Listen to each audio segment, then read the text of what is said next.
సహోదరుల ఐక్యత వర్ధిల్లుచున్నదా, సహోదరుల ఐక్యత విడిపోవుచున్నదా. విశ్వాస జీవితం ఇంకెంత సాక్ష్యాన్ని కలిగి జీవించాలి. సునాయాసంగా అనర్గళంగా చెప్పాడు. కొండ మీద కథ చెప్పాడు, గుడ్డివాడి మహిమను గురించి మాట్లాడాడు. అర్థమవుతుందా? లోకం దేవుని గురించి బాగా తెలుసుకుంటా ఉంది. క్రైస్తవ్యం సహోదరుల ఐక్యతను ఎలా తెలుసుకోవాలంటే ఇలా కార్యక్రమాల ద్వారా తెలుస్తుంది.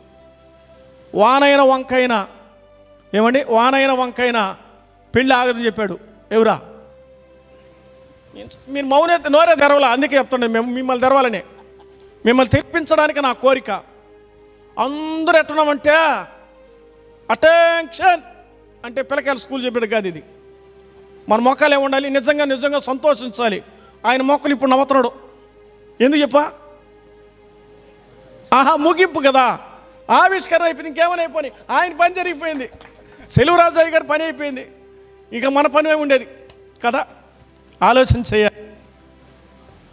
ఒకే మాట చెప్పాం, అయ్యా వాన వస్తున్నావా, ఏం రాదు, కరెంట్ ఆగిపోతుందా, వస్తుంది, నువ్వు జనరేటర్ తేవద్దు, ఖచ్చితంగా ఈ కూడికి ఇప్పుడు చేస్తాం.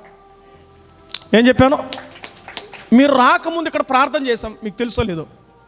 చేసాం లేదే అయ్యగారు, యేసరత్నం తండ్రి గారు చేసాం లేదు? మోకాలు వేసుకో దేవుని దగ్గర, అయ్యా ఈ రాత్రి కూడికి జరిగించాలి, పిల్లలతో పాటు ఈ టీంతో మేము తీసుకొని వచ్చాం, నీ నామ మహిమార్థమై ఇక్కడ కార్యం జరగాలని ప్రార్థన చేశాం.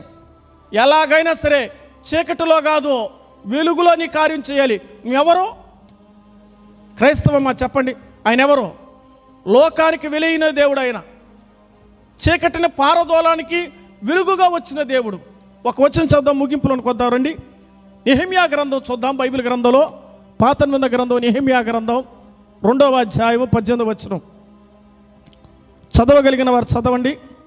ఇదియుగాక నాకు సహాయము చేయు, దేవుని కరుణాస్తమును గుర్చు, రాజు నాకు సెలవిచ్చిన మాటని గుర్చు నేనుతో వారు చెప్పితుని, ఇందుకు వారు మమ్మను కట్టుటకు పూనుకుందము రండిని చెప్పి ఈ మంచి కార్యము చేయుటకు బలము తెచ్చుకొనిరి.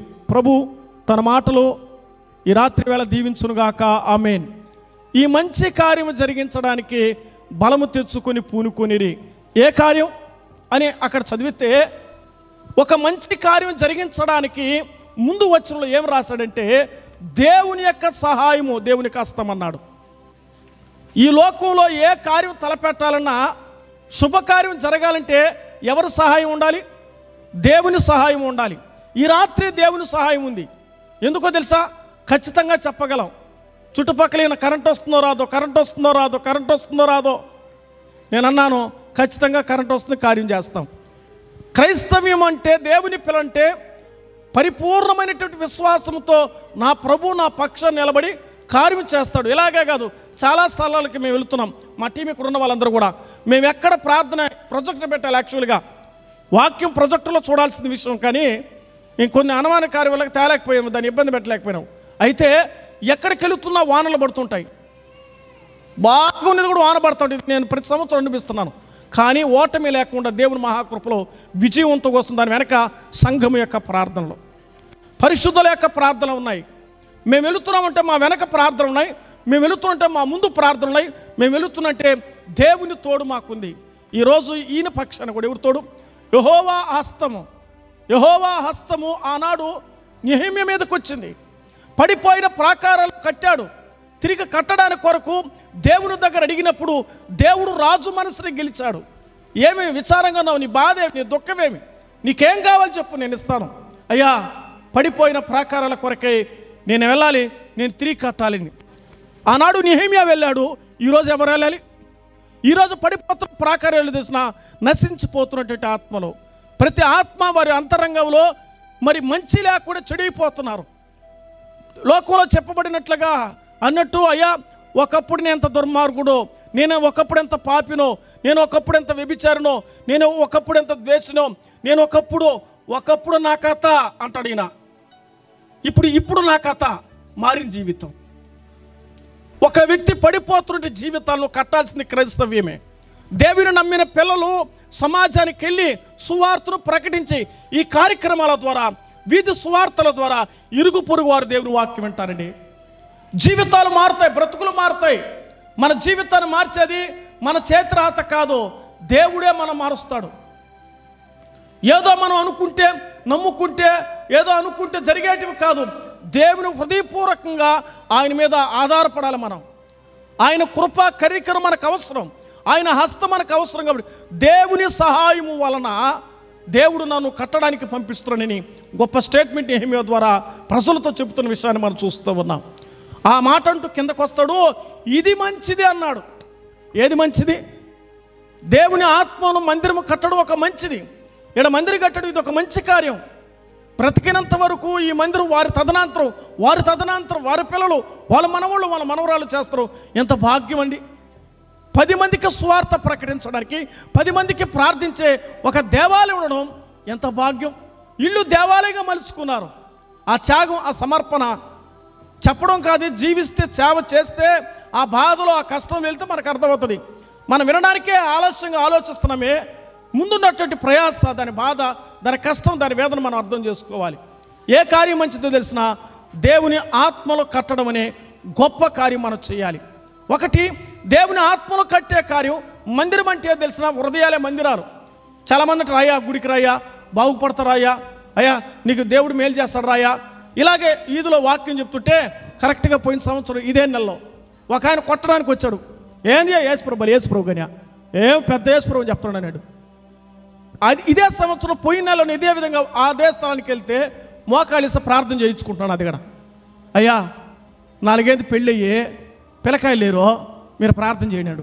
ఏ నోరైతే కొట్టాలనుకుందో, ఏ నోరైతే దూషించాలకో మోకాళ్ళేసి ప్రార్థన చేసుకుంటున్నారు. నేస్తమా మీకు అర్థమైంది? రాత్రి దేవుడు ఆశామాష కలిగిన వాడు కాదు. అద్భుతమైన కార్యాలు, ఆశ్చర్యమైన కార్యాలు ఆయన జరిగించేవాడు. అంతటి గొప్ప కార్యాలు జరిగే దేవుని మనం కలిగి ఉండాలి. ఆ విశ్వాసం, నిరీక్షణ ఎవరు ఇవ్వాలి? ఎవరికి రావాలి? మనలో ఉండాలి. నా దేవుడు చేస్తాడు, ఖచ్చితంగా చేస్తాడు, ఆయన జరిగిస్తాడని దృఢ నిశ్చయంతో మనం చేస్తే మన ద్వారా మరికొందరికి ఏమవుతుంది? షేర్ అవుతుంది. ఒకటైతే అది రాగానే వెంటనే ఏం తీసుకుంటున్నారండి లోకం? ఇప్పుడు వృద్ధాప్య పింఛను ఎంత తీసుకున్నారు చెప్పండి ఎవరన్నా? ఇంకా 4,000 వస్తుందంటేనే వెంటనే నాకు నిరికిచ్చినారా? అప్పుడే ఫోను. ఏందా ఈ పక్క నుంచి ఆ పక్క ఇంటికి పోకునే అంత వేగంగా పోతుంది? ఏందా ఆలోచించండి. నీ కొరకై రక్తం కార్చి ప్రాణబెట్టి నీకు మేలు చేసిన విషయంలో ఏం చేయగలుగుతున్నావు? ఆలోచిస్తున్నావా? దేవుని కార్యాలు కట్టడానికి నేను పూనుకోవడానికి దేవుడు నేను ఉంచాడు. నా మహిమ నిమిత్తము నేను ఏర్పరచుకునేటువంటి నాజ్యులైన యెషయా గ్రంథం రాయబడి. ఎవరి కోసం బతకాలంట మనం చెప్పాలి? ఎవరి కోసం చెప్పాలి? లాస్ట్ ఉన్న వాళ్ళందరూ చెప్పండి, ఎవరి కోసం బతకాలి?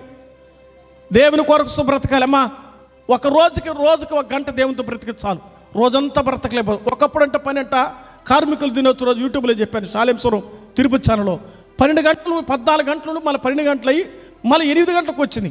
ఇంకా రాబోతున్న రోజు ఎన్ని గంటలకు వస్తుందో ఏమిటి టైం, వాచ్ అవర్స్ టైం. 8 గంటల కార్మికులు దినొచ్చు, 8 గంటలు పనిచేస్తారు. ఆలోచిస్తున్నారా? ఈరోజు మన జీవితానికి ఆయన ఆధారమే ఉన్నాడు.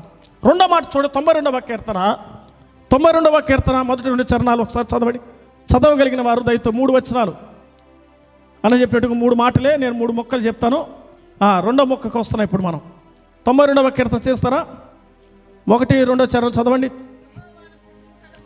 యెహోవాను స్తుతించడం మంచిది, మహోన్నతుడా నీ నామాన్ని కీర్తించడం అంది. సెల్వరాజన్న గారు తమ్ముడు చేసిన గొప్ప కార్యం తెలిసిన దేవుని నామాన్ని కీర్తిస్తూ ఉంటే తనకిచ్చిన గలాన్ని బట్టి, గానాన్ని బట్టి ఈరోజు మనం ఆ పాట మనం వినగలుగుతున్నాం.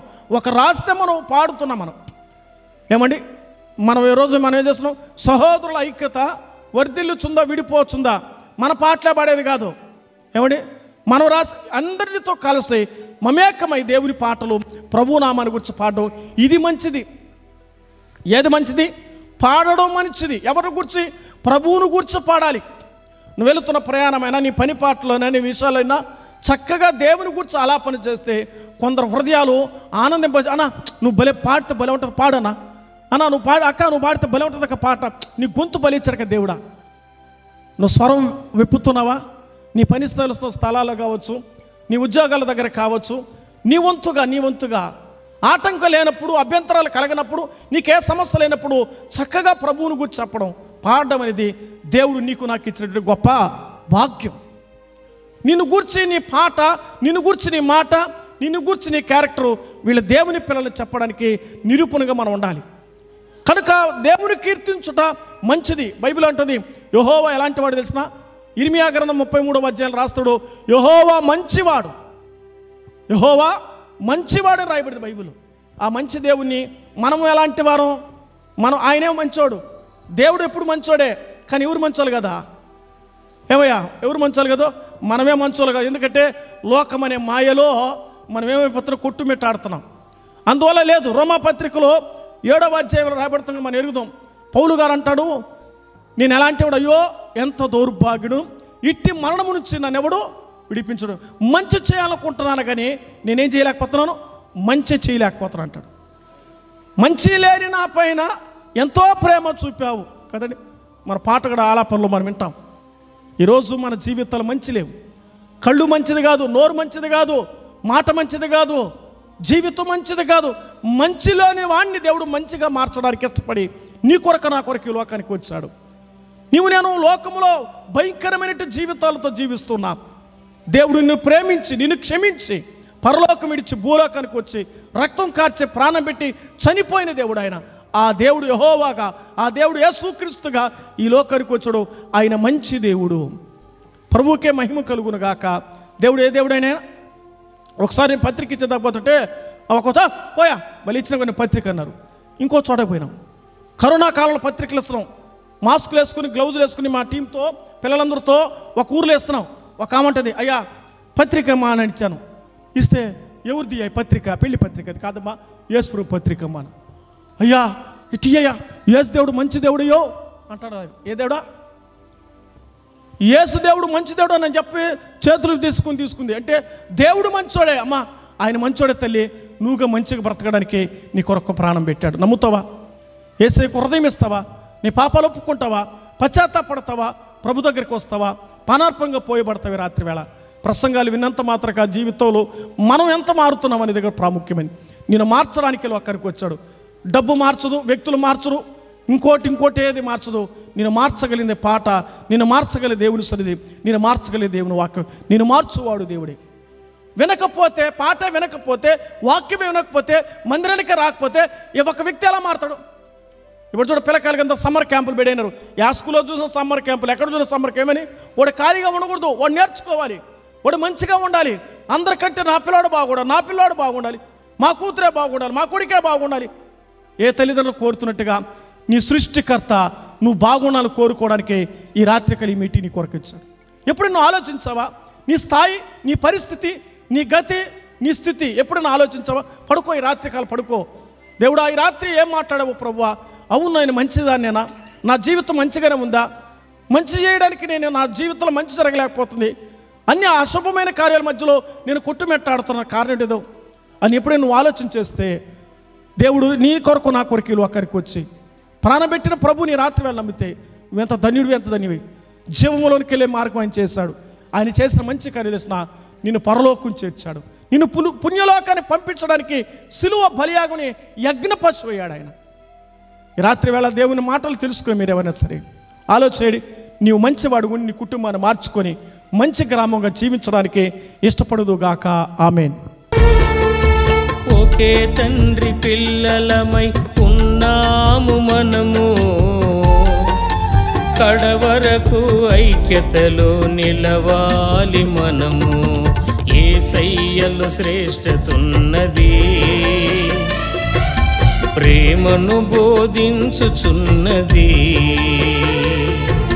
సహోదరుల ఐక్యత వర్ధిల్లుచున్నదా?